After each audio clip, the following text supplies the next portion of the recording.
You, John Fitzgerald Kennedy, do solemnly swear. I, John Fitzgerald Kennedy, do solemnly swear. That you will faithfully execute the office of President of the United States. That I will faithfully execute the office of President of the United States. And will, to the best of your ability. And will, to the best of my ability. Preserve, protect, and defend the Constitution of the United States. Preserve, protect, and defend the Constitution of the United States. So help you God. So help me God.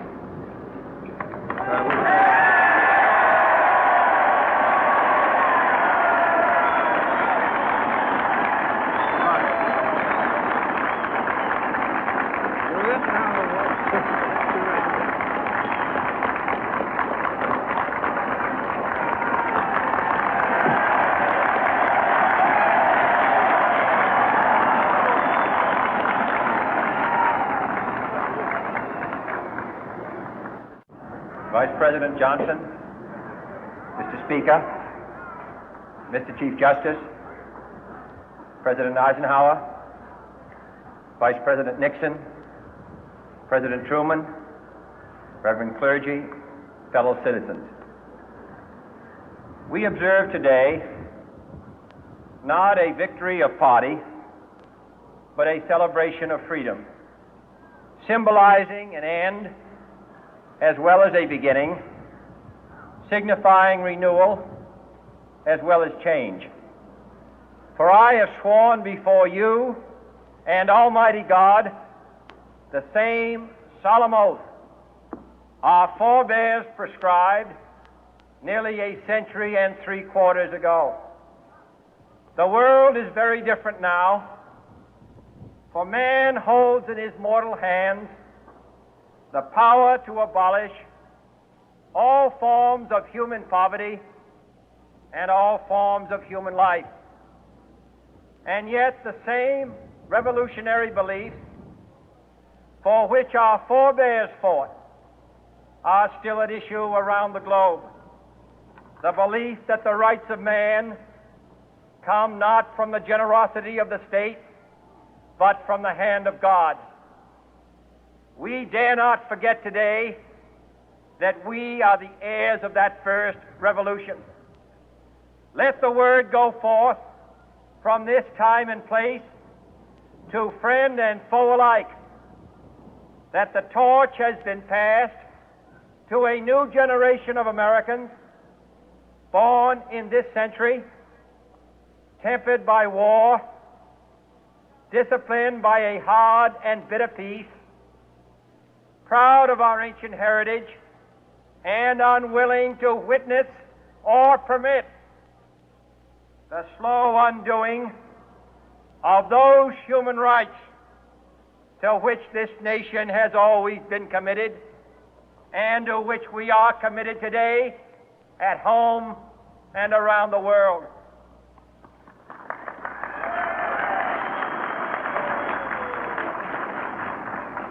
Let every nation know, whether it wishes us well or ill, that we shall pay any price, bear any burden, meet any hardship, support any friend, oppose any foe to assure the survival and the success of liberty.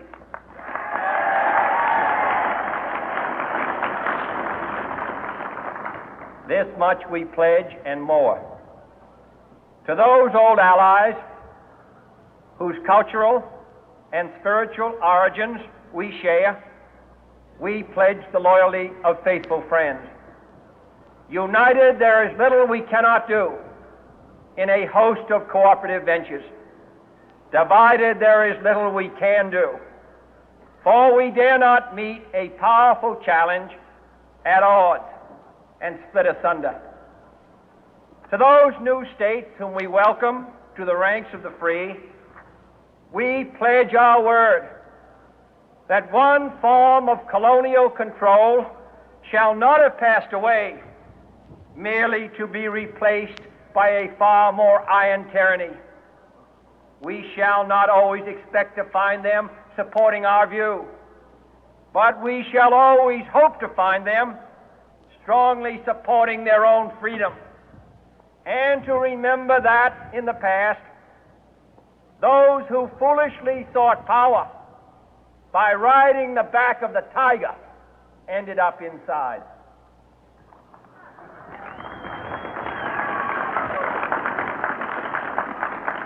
To those people in the huts and villages of half the globe struggling to break the bonds of mass misery, we pledge our best efforts to help them help themselves for whatever period is required, not because the communists may be doing it, not because we seek their votes, but because it is right.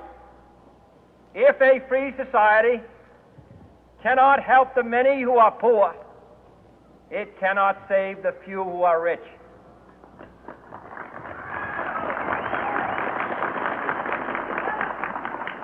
To our sister republics south of our border, we offer a special pledge to convert our good words into good deeds, in a new alliance for progress, to assist free men and free governments in casting off the chains of poverty.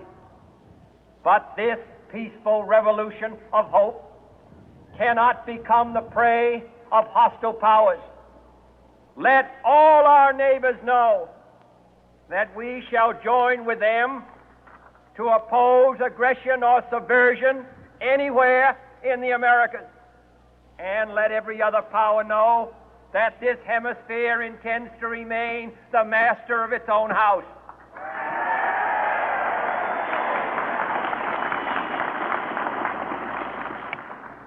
To that World Assembly of Sovereign States, the United Nations, our last best hope, in an age where the instruments of war have far outpaced the instruments of peace, we renew our pledge of support to prevent it from becoming merely a forum for invective, to strengthen its shield of the new and the weak, and to enlarge the area in which its writ may run.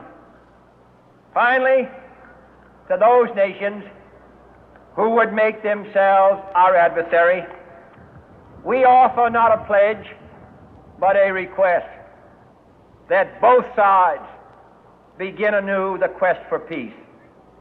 Before the dark powers of destruction, unleashed by science, engulf all humanity in planned or accidental self-destruction, we dare not tempt them with weakness, for only when our arms are sufficient beyond doubt can we be certain beyond doubt that they will never be employed. But neither can two great and powerful groups of nations take comfort from our present course, both sides overburdened by the cost of modern weapons, both rightly alarmed by the steady spread of the deadly atom, yet both racing to alter that uncertain balance of terror that stays the hand of mankind's final war. So let us begin anew, remembering on both sides that civility is not a sign of weakness, and sincerity is always subject to proof. Let us never negotiate out of fear, but let us never fear to negotiate.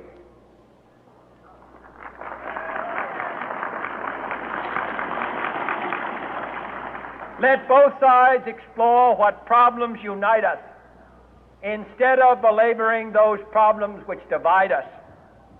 Let both sides, for the first time, formulate serious and precise proposals for the inspection and control of arms, and bring the absolute power to destroy other nations under the absolute control of all nations.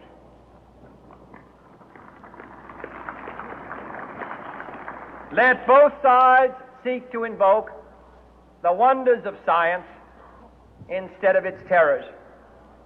Together let us explore the stars, conquer the deserts, eradicate disease, tap the ocean depth, and encourage the arts and commerce. Let both sides unite to heed in all corners of the earth the command of Isaiah to undo the heavy burden and let the oppressed go free. And if a beachhead of cooperation may push back the jungle of suspicion, let both sides join in creating a new endeavor, not a new balance of power, but a new world of law, where the strong are just and the weak secure and the peace preserved.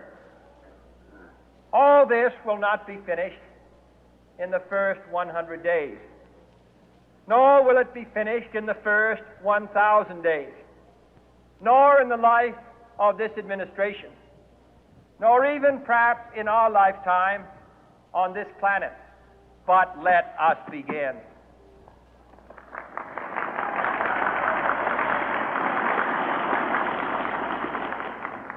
In your hands, my fellow citizens, more than mine, will rest the final success or failure of our course.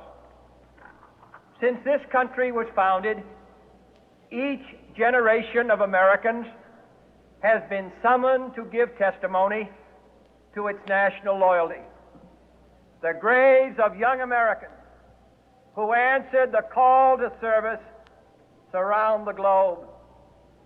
Now the trumpet summons us again, not as a call to bear arms, though arms we need, not as a call to battle, though in battle we are, but a call to bear the burden of a long twilight struggle, year in and year out, rejoicing in hope, patient in tribulation, a struggle against the common enemies of man, tyranny, poverty, disease, and war itself.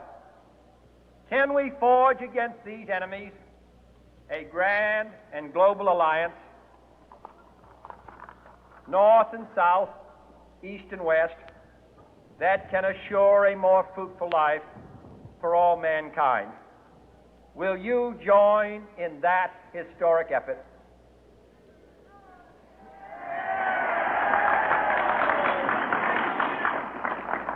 In the long history of the world, only a few generations have been granted the role of defending freedom in its hour of maximum danger.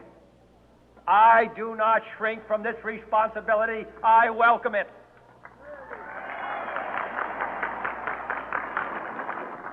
I do not believe that any of us would exchange places with any other people or any other generation.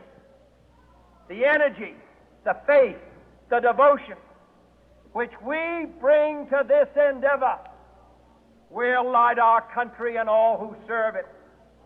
And the glow from that fire can truly light the world.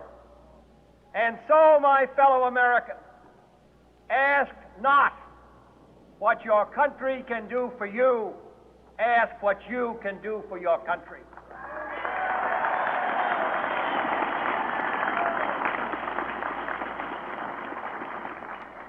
My fellow citizens of the world, ask not what America will do for you, but what together we can do for the freedom of man.